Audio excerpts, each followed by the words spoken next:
Hello, you are listening to Wrestling Roundup, FreeFM 89.0. I'm your host, Grady Hooker. We'll start off with This Day in History. There wasn't this many shows this day in history, but there were three.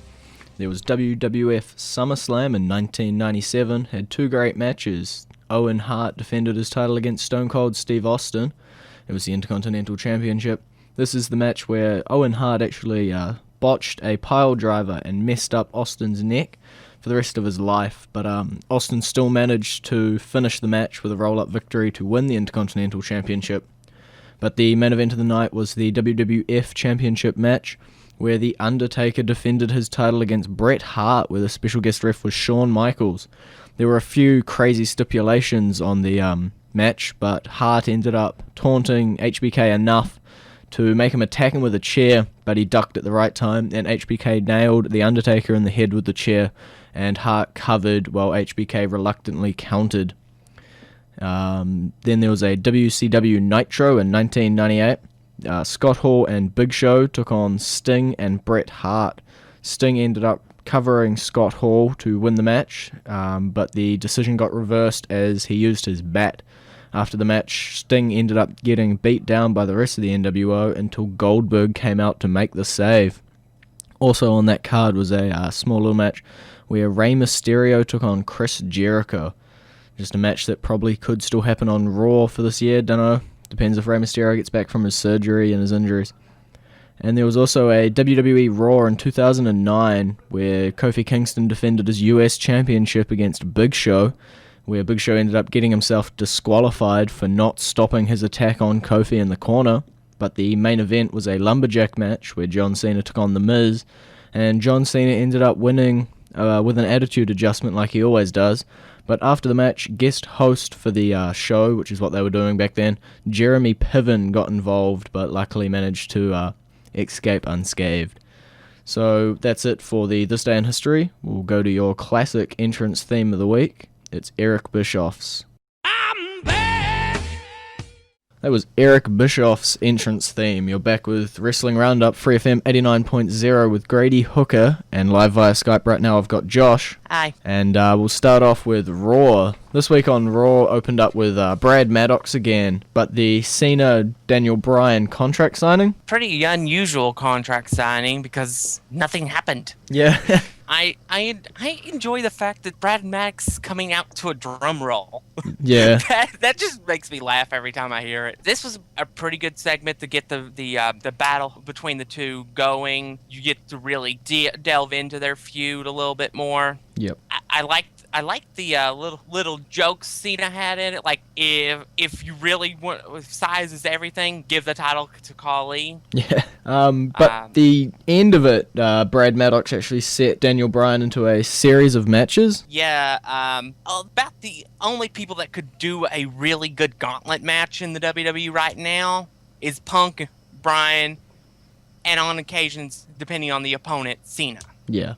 Okay, we'll talk about those when we get further down, but the opening match was Sheamus taking on Alberto Del Rio.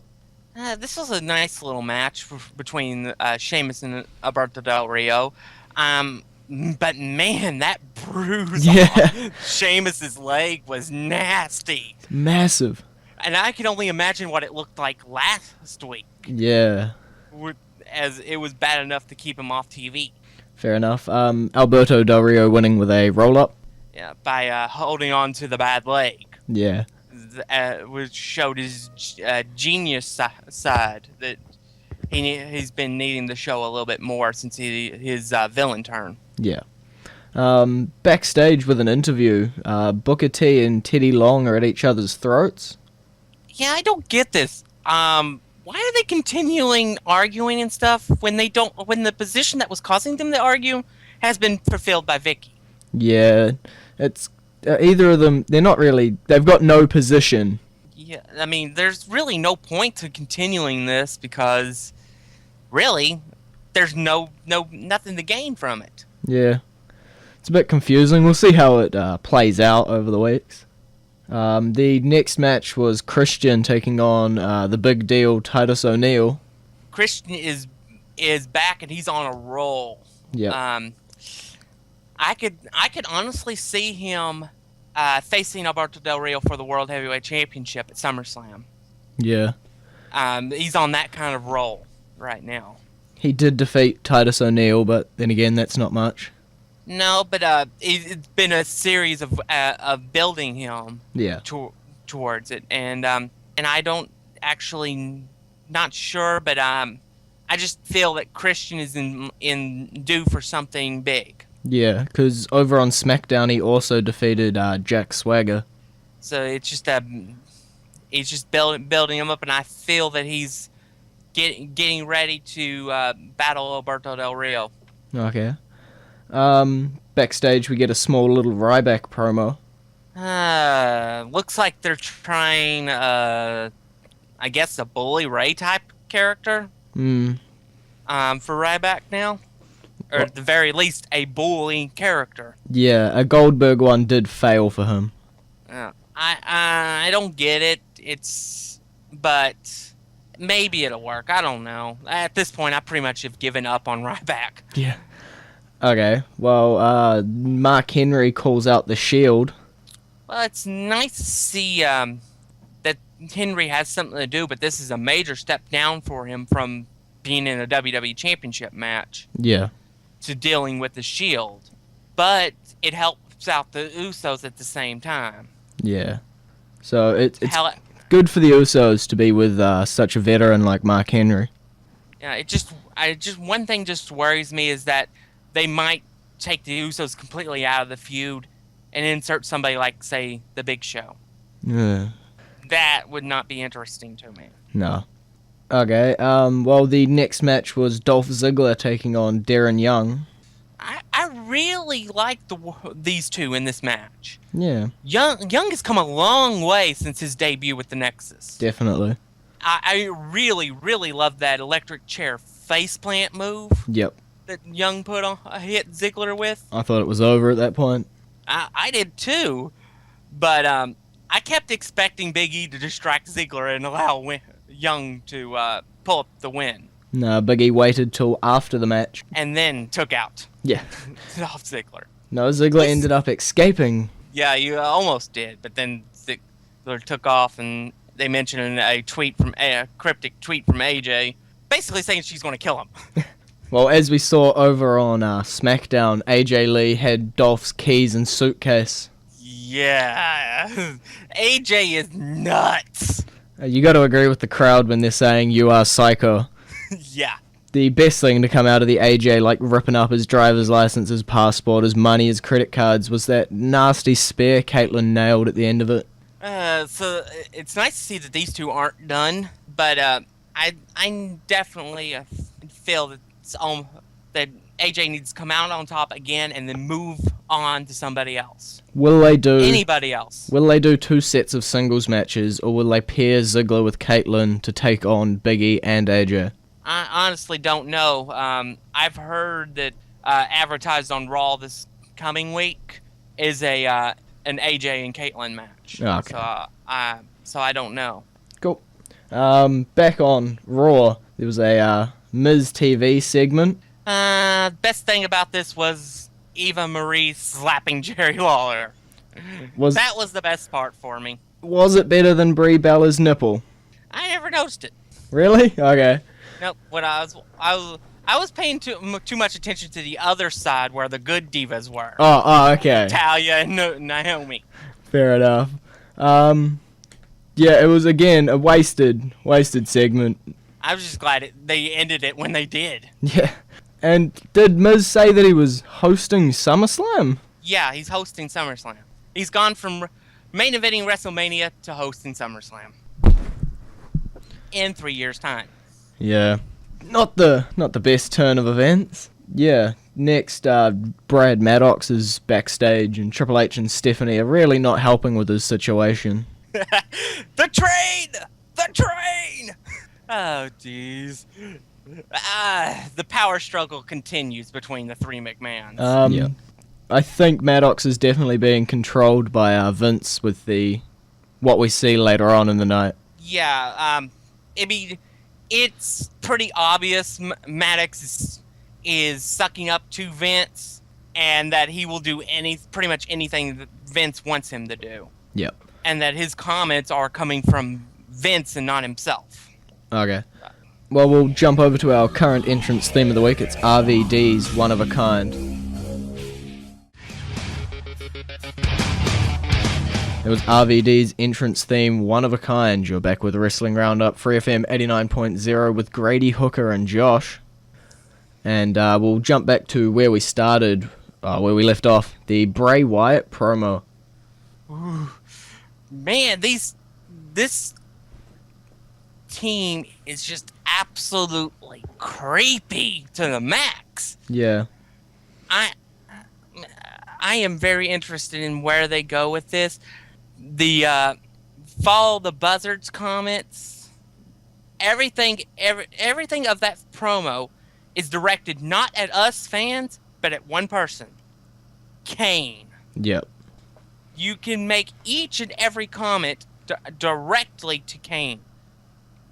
And that is in itself is amazing that he can make a promo like that to one person and have it impact everybody. Yep. Over on SmackDown, the Wyatt family debuted in the ring, taking on Tons of Funk. Bad pairings. Yeah. I like Tons of Funk, but they were not the right people for Rowan and Harper to be in the ring with. It definitely didn't... Fortunately, it was a short match. Yeah, it definitely didn't look like too good of a match. Although Bray Wyatt did end up giving Tensai the kiss of death. Sister Abigail. What a sinister finisher. Yeah. I love the little kiss and then puts him down. Yeah. Okay, if we jump back over to Raw, the next match was Fandango taking on Cody Rhodes. Fandango's been putting on some amazing matches of late. I mean, absolutely amazing. He had one heck of a match with Orton the previous week. Yeah. And so I think he's going to have some staying power. He may not stay in the same character, but he's definitely going to have some staying power. Yeah. It was also at the end of the match they sort of furthered the Cody Rhodes Damian Sandow feud.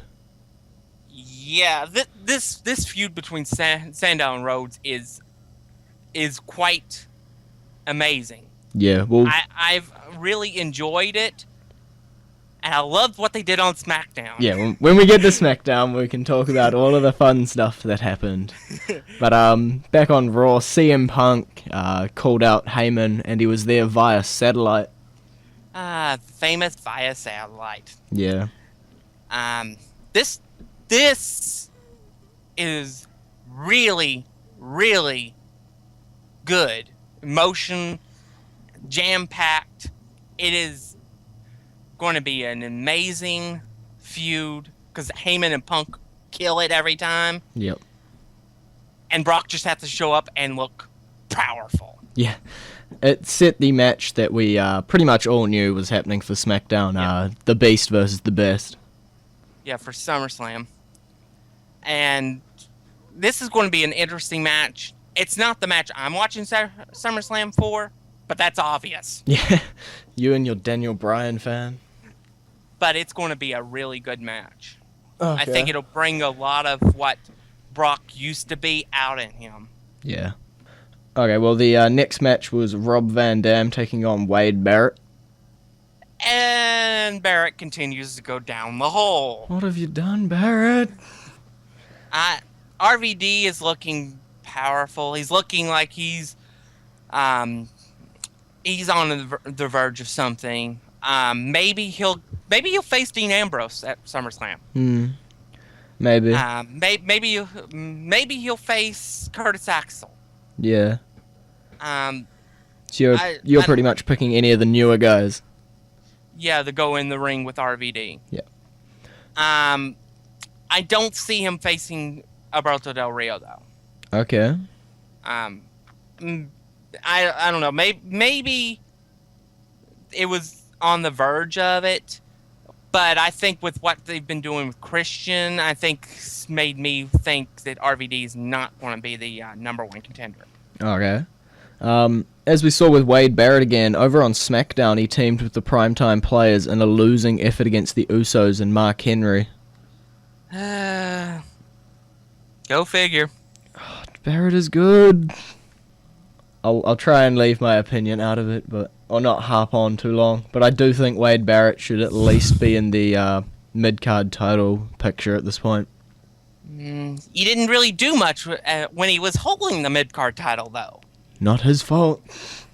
I mean, every time it was a non-title match, he was losing. Yeah.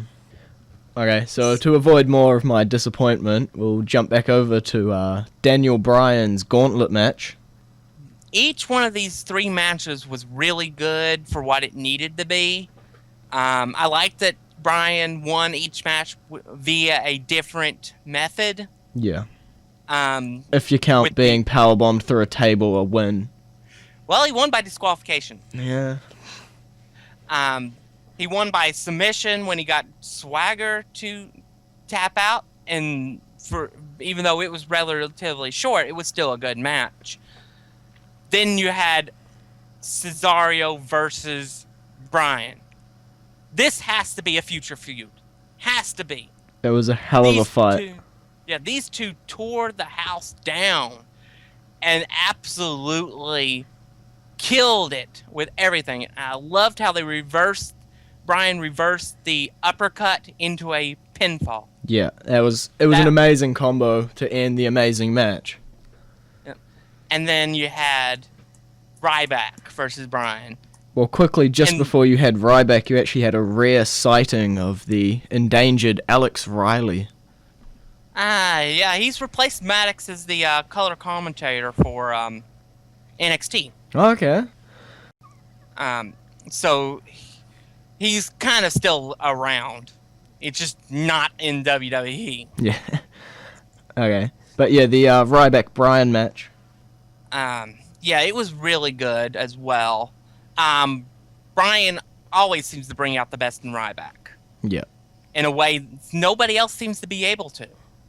But I did like that they kept Ryback strong, but still kept didn't kill Bryan's momentum. Yeah. Through the DQ finish. Although Cena did come out for the save, unlike what Bryan asked for.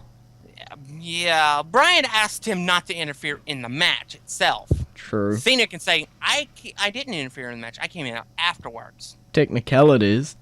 Yep. But the interesting bit after that is we saw Brad Maddox and Vince McMahon backstage, and Vince pressured Brad Maddox into setting Daniel Bryan versus the returning Kane next week. As if it wasn't already obvious that they weren't friends anymore, this match is going to definitely kill their friendship. Fair enough. But Bryan versus Kane should be fun. The Wyatt family have to have something to do with it. I would think so, but my guess is it would be after the match is over. Okay. Jumping over to SmackDown, there are a few matches we'll probably just skim over. Alberto Del Rio says that he should be able to pick his opponent, just like John Cena did over on Raw. RVD tries to take the opportunity and ends up having a match tonight with Alberto Del Rio. Yeah, that was a good match. Honestly, I think based on the fact that Del Rio is a bad guy, he's not going to do the honorable thing and pick the best person like Cena did. No. He's going to probably end up taking Ricardo Rodriguez, and then Vicky will step in and say, no. Yeah. But I think all of SmackDown was kind of overshadowed by the constant Damian Sandow, Cody Rhodes. And that was good. Yeah, Rhodes stole the briefcase after the first match. Yep, and everything that they did was amazing. I loved when they were showing Sandow trying to find Cody. Yeah. And the first person he finds is Sin Cara, who can't speak English. He can nod though. He can nod. But he can't speak English, so he can't tell him anything. Yeah. He did piss off Booker T a little bit. Who happened to be talking with Mark Henry at the time. Yeah. But yeah, Cody Rhodes ended up being out by the Gulf of Mexico.